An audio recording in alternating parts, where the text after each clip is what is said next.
California Representative Katie Porter is running for California governor 2026 in the governor race. Gavin Newsom cannot be governor again. He served 2 terms, so he's out. So Katie Porter has jumped in, and she's actually been in the lead at this point. There's still rumblings that Kamala Harris might jump into the race, and if she does, she'll probably win. But at this juncture, Katie Porter has been really one of the leading candidates in the gubernatorial race until this disastrous interview. What do you say to the 40% of California voters who you'll need in order to win, who voted for Trump? How would I need them in order to win, man?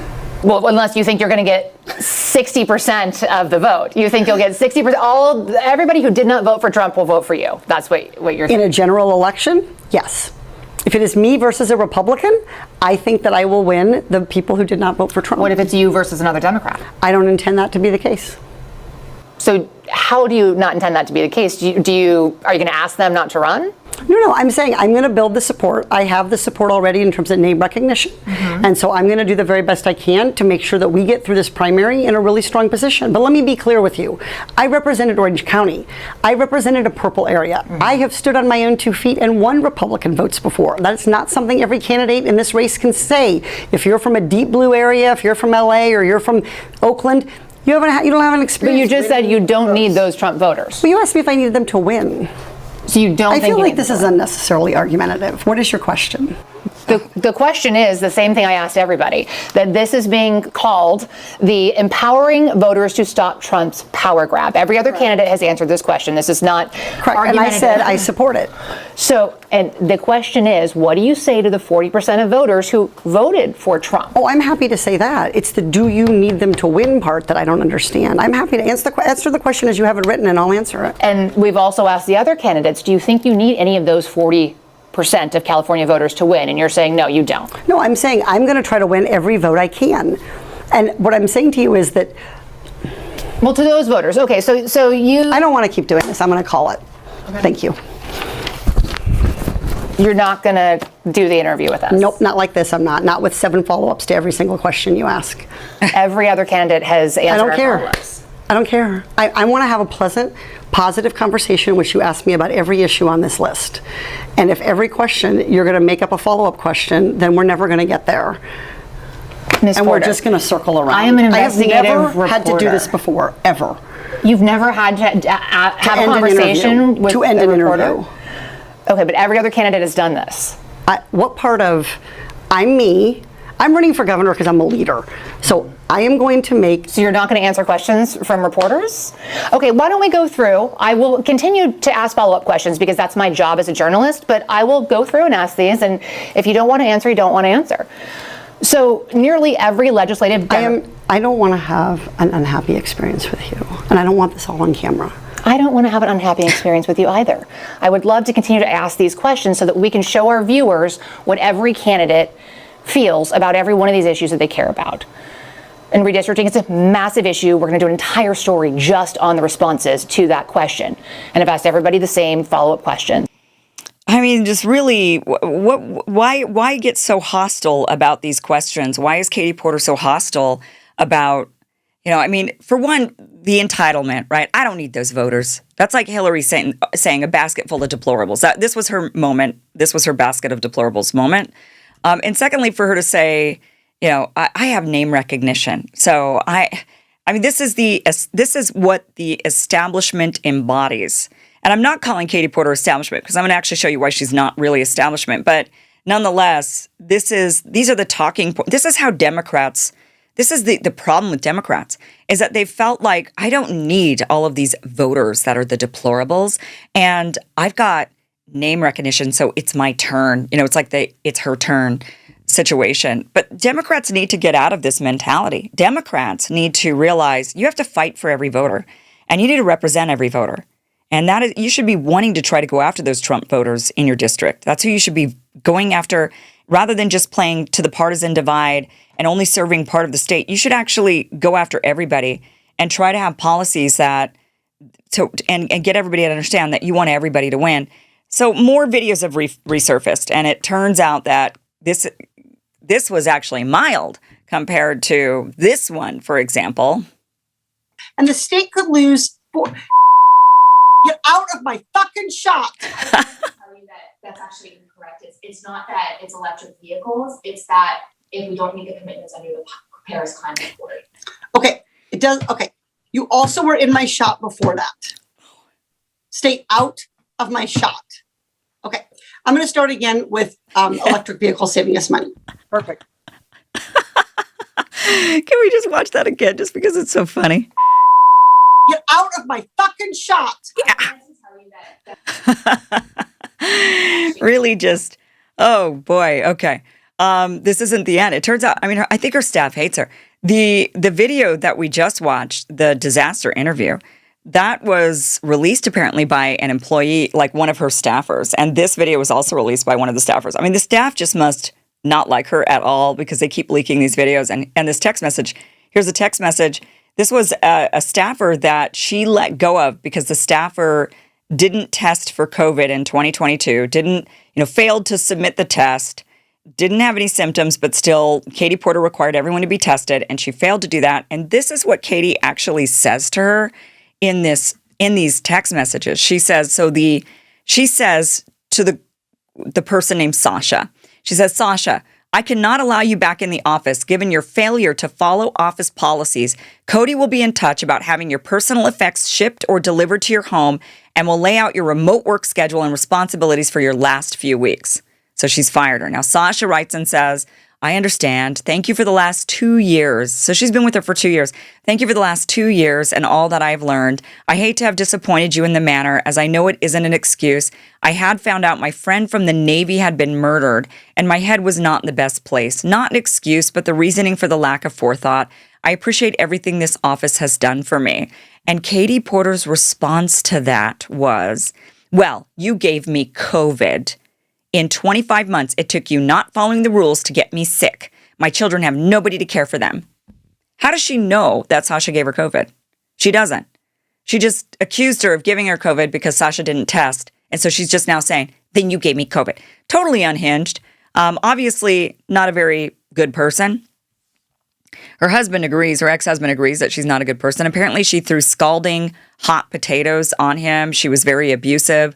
According to the New York Post, saying that basically he had to file a restraining order. The former husband of Representative Katie Porter said the California Democrat frequently abused him verbally and threw toys, books, and other objects at him during their marriage, even pouring scalding hot mashed potatoes on his head during a fight. Matthew Hoffman, who filed for divorce from Porter in 2013, said in a request for a restraining order dated April 30th of that year that he was routinely called an effing idiot, effing incompetent by his rage-prone spouse, who also shattered a glass coffee pot on their kitchen counter in March of 2012 when she felt their house wasn't clean enough. She sounds like a pretty awful person. This is the restraining order, and she's or just obviously has anger management problems. She really should go to anger management. But let's take a look at the race. Is this a question of, is Katie Porter really, obviously, I don't think we're making any excuses for her here. Obviously, she's got a piss poor personality. Obviously, her staff probably hates her. Obviously, or she's difficult to work with. Maybe they don't hate her, maybe they like her, but maybe at times she's really, really difficult. Obviously, her ex-husband wasn't very happy and had to file abusive claims against her. But let's look at the California governor's race. These are all the people running in this race. So you've got Chad Bianco, Rick Caruso, Steve Hilton, Katie Porter there, and Antonio Villaraigosa. Now, the main two, we'll see what happens with these others with Bianco and Caruso. But right now in the race, it's really looking kind of like Katie Porter and Villaraigosa are the two main ones for the Democratic side. And then Hilton is also doing well. California has this jungle primary. Everybody, you vote. It doesn't matter if it's Republican or Democrat. The top two votes go to the general election. So it could be two Democrats who face off each other in the general election, or it could end up being the Steve Hilton guy and, let's say, Katie Porter, which that had been, unless Kamala Harris jumps in the race, that has been the what people are betting on, is they think it would be Katie Porter versus Steve Hilton. Or they're thinking it could be Katie Porter versus Villaraigosa. The problem is Katie Porter is actually quite anti-establishment. She totally unhinged in a lot of things. The COVID policies were a mess. She definitely has a lot of the really liberal policies and viewpoints. There's no doubt about it. But Katie Porter takes zero PAC dollars. She's the only candidate who takes zero PAC dollars. And she's the only candidate who has consistently fought against big corporations, big pharma, and greed and corruption. She's gone after the establishment time and time again. Not perfectly. I don't agree with her on a lot of things. I think she wants to usher in, she's real liberal anti-establishment, like really from the far left anti-establishment, but still anti-establishment. And, I think better than the other candidate options who are very much in the pockets of Silicon Valley, wealthy businesses, and all of the lobby groups. When you're looking at Antonio Villaraigosa and Steve Hilton, they're very, very in the pocket of the big PAC donors, the big corporations, Silicon Valley, all of the wealthy people in California, and not in favor of, hey, how are these big corporations, they're buying up all the homes, making it unaffordable. They're doing all of these things. They're lobbying and buying off all the politicians so that the politicians aren't actually ruling in favor of what the people actually want. Katie Porter's actually been fighting against that. So is it possible she's still the best choice, even though she's totally and completely a bitch? In fact, one person on X, Yashar Ali, says, I wonder if Katie Porter is going to come back with a new ad where she speaks straight to the camera and says something like, I'm Katie Porter and I can be a bitch sometimes. Absolutely. But bitches get shit done, and I want to get shit done in California. That would actually be a brilliant ad. That probably would work. That would probably save her from this total and complete embarrassment. Let me show you this video. This is her questioning the Federal Reserve Chair, Powell, and bringing up the fact that he at one point been cozy with... I don't know that... sorry about that. With Jeff Bezos. So I want to show you this, and let's go ahead and play this. Yeah, Okay. Mr. Powell, I'm going to project a picture up here so that the audience can see, but I'm also going to hold it up for you. Is this you, Mr. Powell? That is. Where are you? That's a party after the alfalfa dinner, an after party that I went to Where was that party held? at Jeff Bezos's home. At Jeff Bezos's home. And when was it taken? Excuse me? When was this picture taken? Saturday night after the alfalfa dinner. Give or take, you'll stipulate end of January 2020? Yes. Recently. Can you imagine how attending a lavish party at Jeff Bezos's $23 million home, along with Jared and Ivanka and the CEO of JP Morgan Chase, Jamie Dimon, might give off the sense to the public that you are not, in fact, immune from external pressures? I would certainly hope not. What did you talk about at that party with them? I didn't talk to any of the people you named. You didn't talk to anybody? I didn't talk to any of the people you named. Oh, can you tell me who you did talk to? I mainly escorted my son and his brand new wife in there, and I actually introduced them to General Mattis. Okay, great. I would just suggest that this attendance at this kind of event with these kinds of people is inconsistent with what I would otherwise commend you on for doing a very good job, I think, of reaffirming to the public. This plants in the public's mind, I think, a seed that is counter to what you have been doing.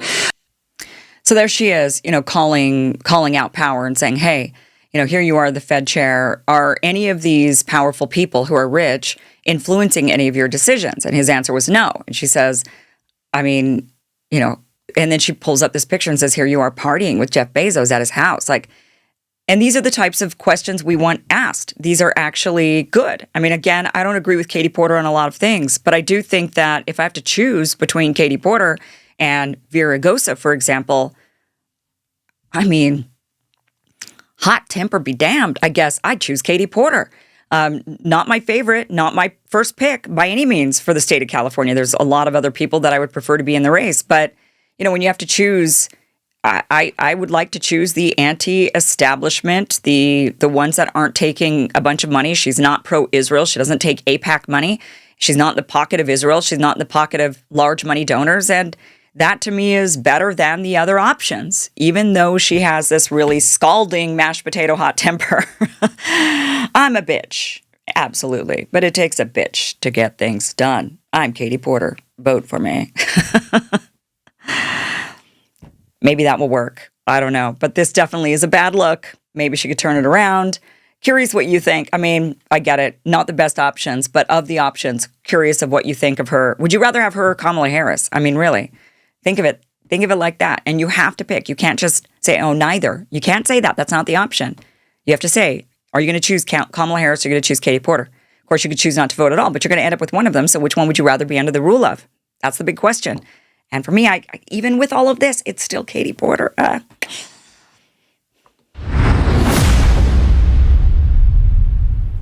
Thank you for watching this clip from the full Kim Iverson Show, which you can catch Monday through Friday, 2 p.m. Pacific, 5 p.m. Eastern at KimIversonShow.com. It is free for you to watch. Again, 2 p.m. Pacific, 5 p.m. Eastern, KimIversonShow.com. See you there.